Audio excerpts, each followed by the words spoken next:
ജബലുന്നൂറിന്റെ മുകളിൽ കയറിയിട്ട് താഴെ ഹിറാ ഗുഹയിലേക്ക് ഇങ്ങനെ ഇറങ്ങിയിട്ട് നോക്കിയപ്പോൾ ഖദീജ ബീവിക്ക് ഇഷ്ടപ്പെട്ടു. നനച്ചീറിന്റെ കാട്ടുണ്ടായിരുന്നു, അതൊക്കെ ഒന്ന് അടിച്ചോരി വൃത്തിയാക്കി. എന്നിട്ട് പറഞ്ഞു പറ്റും പറഞ്ഞു.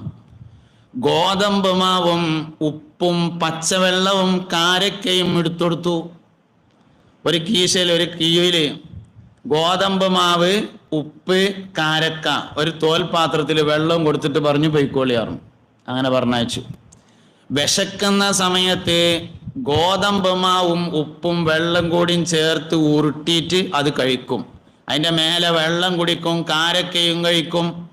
അങ്ങനെ നബി സല്ലല്ലാഹു അലൈഹി വസല്ലമ തങ്ങള് 2 റമദാൻ മാസങ്ങളിലെ 2 മാസം, ഓരോ മാസം വീതം 2 കൊല്ലം, 2 റമദാനിലാണ് ജബലുന്നൂറിന്റെ ഹിറാ ഗുഹയിൽ മുസ്തഫായ നബി തങ്ങൾ കഴിച്ചു കൂട്ടിയത്.